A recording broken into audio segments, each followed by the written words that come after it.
na tayo, parang too personal, di ba? Parang, Oo, balik tayo sa movie kasi Eto yung na movie nga. talaga napakaganda. eto na nga, Direk Kim. Chad, magkwento ka pa. Eto Nandito ka na, pala, Kim. Direk. Ano? Usapin ka namin. Kim, in the movie, Sari and Jolo will cross paths, but based on personal experience, what can you share to keep the spark alive? So, in real life? Okay. Siguro based on experience nyo, how do you keep the fire burning? Direk, sagot ka Direk, parang meron ka din, headline. Pero Direk, paano daw mag-spark? Kasi Direk, go. Ang galing talaga ni Direk. First movie actually ni Direk Chad. First movie namin ni Pao. First movie ni Direk Chad. A lot of firsts. A lot of first, tsaka kami din lahat, halos first time namin magkakatrabaho. Kaya, Lord, ibigay niyo na sa amin to. Sana marami manood talaga. Di ba, Direk? First time din ni Cookie. Palabas sa Ay, speaking of, sino nag-voice nun? Melay. Melay! Si Mika. Oh, ang cute. Kaya kakaboses niya, no? Okay. Carlos Aragon, Mega Kapamilya. Sa title na My Love Will Make You Disappear, may na-experience ka na bang na-disappear na isang tao sa pagmamahal? Dahil sa pagmamahal? Natanong ngayon kanina, no? So, we move on to Trisha Matias of Metro. Pao, you're more into heavy drama and serious roles. How have you adjusted into rom-com? With the cheesy pick-up lines, di ba? Kilig eksenas. Tinuruan ka ni Kim? Hindi naman, parang, of course, there's always, Sobrang galing yun. may baseline lagi. Baseline is always for me, the script and the character, and of course, parang hand in hand also with the vision of their director. So parang doon lagi nakabase. Pero slow burn ako eh. Kailangan kong kailangan break-in ko, kailangan ninanamnam ko talaga siya bago ako totally mag-adjust sa character. Siguro kaya rin yung napapansin ni Kim when I was in Linlang.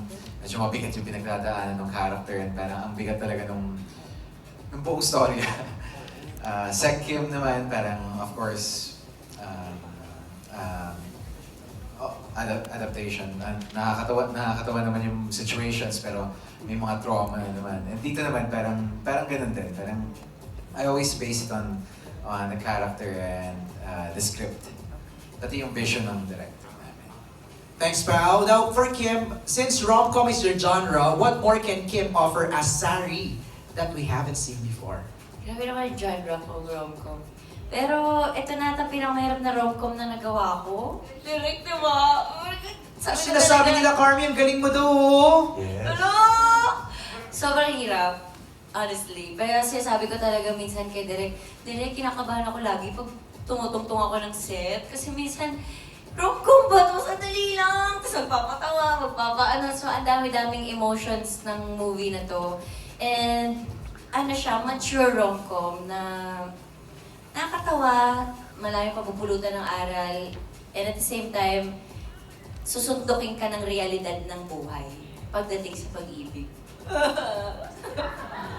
Yung gano'n, yung parang ako pa nga lang, nabibigatan na ako paano pa pag yun nanonood. So parang, ang dami kong natutunan as Sari at i-apply ko as Kim Chiu pagdating sa pagmamahal na iba pala ang love, ang lalim ng love, ang daming hinihingi ng love.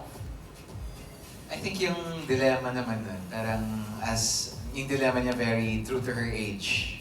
Pero lahat ng age group makaka-relate doon dahil yun talaga yung mga pinagdadaanan ng mga babae. Actually, nakakatawa siya kung mapapanood nila pero at the same time, alam mo yung may konting kurot kahit masaya yung nangyayari. Parang what I'm getting, Patrick and Isabella, sa sinasabi ni Kim sa kani Paolo is parang may undertone siya ng yung ganong struggles ni Kim. Parang wrapped in kilig and ano. Tama ba, Patrick?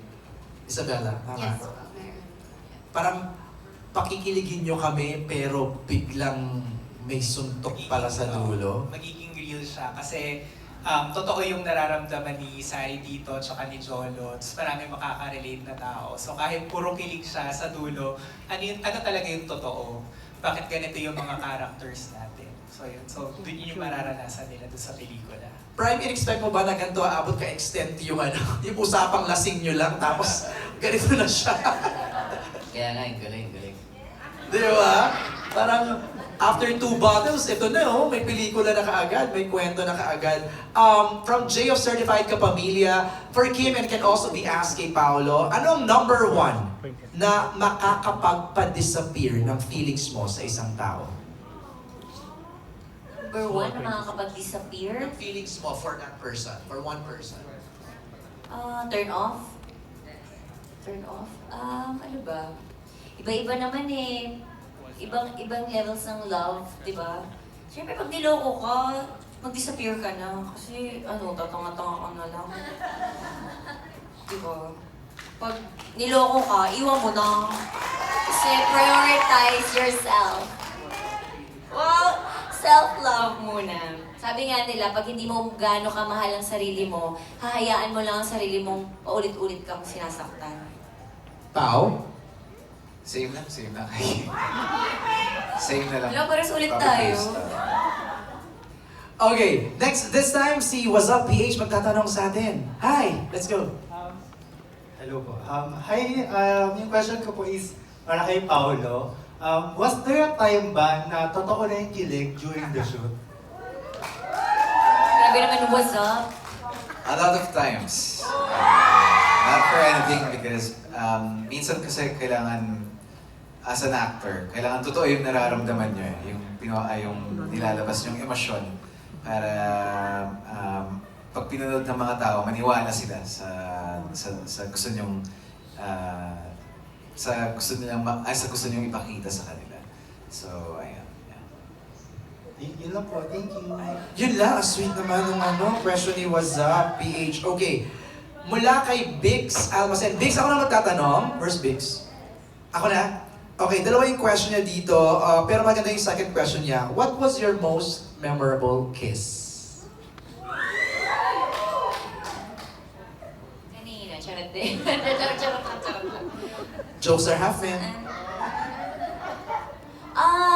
Grabe naman yung may memorable. Bakit naman sobrang memorable? Wala lang. Mapapanood niyo pa lang. Ay! Sa March 26. Ganon ang sagot. Huwag kayo pipikit, huwag kayo magsi-CR sa sinihan, tuloy-tuloy lang ang paronood. Ilang seconds yun?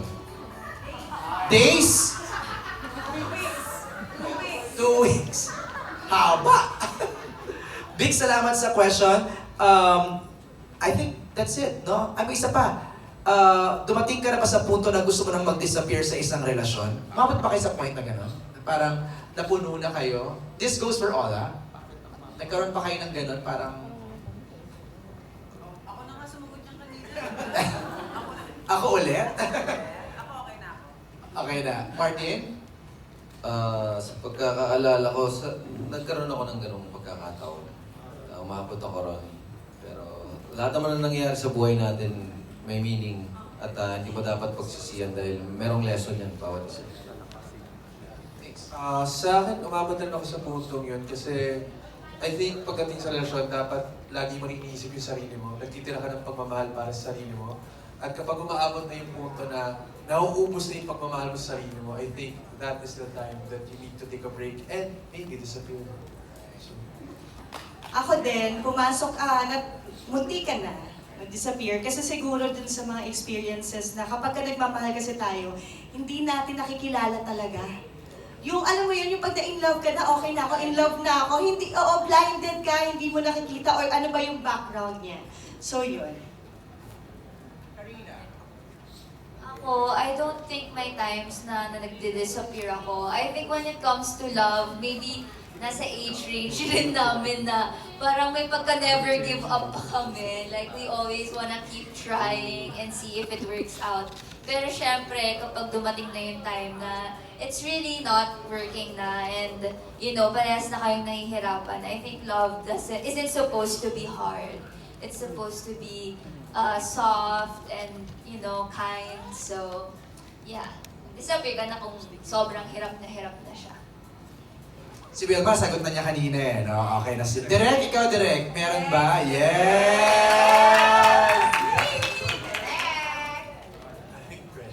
Actually, nakalimutan ko na rin yung tanong. So, mag-disappear. Oo naman, experience naman na natin lahat yan na pumasok sa isang relationship. Diba? Kasi parang there comes a time na sa sobrang pag minahal mo na isang tao, nakakalimutan mo yung sarili. Tama. So, yeah. Yun. Thank you, Direk. Next set of questions mula kay Kwento ni Toto. For Kim, what's the most romantic thing that happened to you that you want to not disappear but shout out to the world? Okay, ulitin ko. What's the most romantic thing happened to you that you want to not disappear but shout out to the world? Pagsigawan ko. Ano ba gusto ko ipagsigawan? Medyo na ako. Wala pa eh. Wala pa eh. Hindi ko pa. Sa March 26, yun yung gusto kong nasa puso ko. March 26, my love will make you disappear. Talaga ba, Kim? Okay, for everybody sa ating buong cast, what do you think is the key so that love will never disappear in real life? Para sa akin, dapat totoo yung intention mo, yung motibo mo, at kung sa tingin mong may pagdududa o makaramdam ka na ng parang hindi tama, kailangan mong harapin yun. Harapin yung bawat pagsubok para kung ano man yung magiging resulta sa huli, hindi mo pagsisisihan at mas magiging kompleto ka kahit ano pa yung naging nangyari. Sa akin naman, the key so that love will never disappear in real life, palagi ko dapat grounded ka in reality, na hindi lang idealistic yung pananaw mo sa pagmamahal.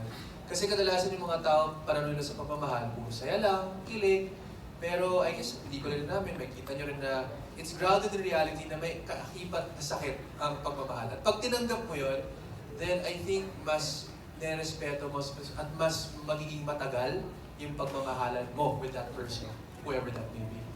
Ako naman respeto talaga. Kasi minsan yung love parang biglang love ko ngayon, bukas na iinis ako, tapos susunod na araw love ko na naman. Pero yung respeto, as long as nandun yun, for sure hindi magdi-disappear.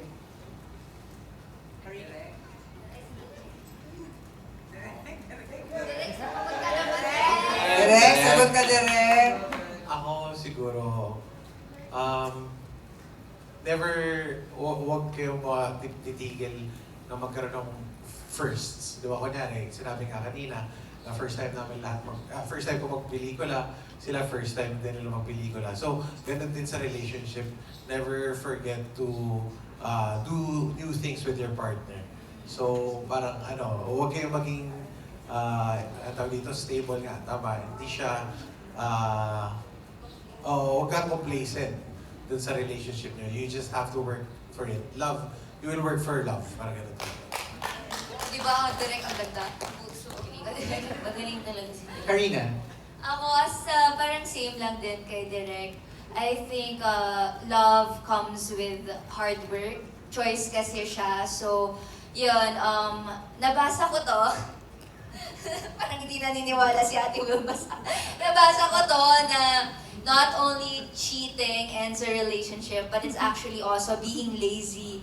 Because you put in less effort once na magtagal na kayo. And, you know, parang, yun nga, nagiging complacent ka na. You don't remember important dates or celebrations. So, I think it's important na kahit gano'n pa kayo katagal, you're always there to remind your love for that person. Wilma? Period.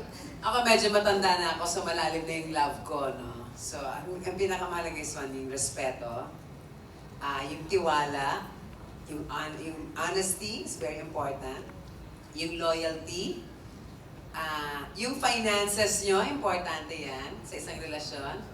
Bakit matanda ka na ba? Basta sa March 26, makikita nyo dito kung bakit ganun yung reaction ko lagi. So, ganun siya. And then, above all, dapat yun, ikaw din sa sarili mo. Pinapakita mo sa partner mo para alam niya na kung the more you give love, you respect yourself, lalo sinabi ko, dapat ikaw din yun, ganun ka. Kasi hindi pa pwedeng yun lang yung gusto mo sa kabilang tao, tapos ikaw walang yaka, di ba? So, parang si Kim, nag-a-adjust din siya. So, dapat, kung may karelasyon ka, mag-a-adjust ka talaga. Adjust, dala ka baon.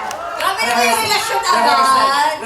Parang sa kanilang dalawa, gano'n, nag-a-adjust, yung nagdadala ng baon, nag-stay lang sa tent, nagpa-practice, gano'n talaga yung love. Doon nag-uumpisa yun. And above all, the best foundation of love is friendship. Pao, ikaw naman. Kiss kita pag hindi ka Siguro sa akin, understanding. Parang understanding each other. Dahil pag naunawaan nyo sa isa't isa yung mga kailangan nyo, yung mga pagkukulang nyo at yung mga kailangan bayaran, and etc. Parang mas madaling ayusin lahat at mas madaling pagdaanan yung mga mahihirap na times ng mas madali. Mas madaling pagdaanan yung mga mabibigat na times. Ayan. So, Kimi? Ako, no, tanong, what do you think is the key so that love will never disappear in real life? Malay ko, nag-disappear sila eh. In real life. Ito ko mag-a-advise. Malay ko, hindi ko alam. Kung saan man yung key na yan, kay Ram. Parang you're learning, Kim, eh, no? You're still... Oo, hindi ako maganda mag-advise para sa love na hindi mag-disappear. Kasi, nag-disappear eh, sana this time hindi. Sana makuha ko na yung key. Okay. Cookie? Si Cookie na lang muna for now. Okay. Pero ano ma-advise mo, Pao, kay Kim? Having said that, yung sabi niya na, anong ma-advise ko? Wala naman akong ano. pag-usapan na lang natin yan. Para naman natin! Thank you so much, Kim, Pao, and to our creators and cast.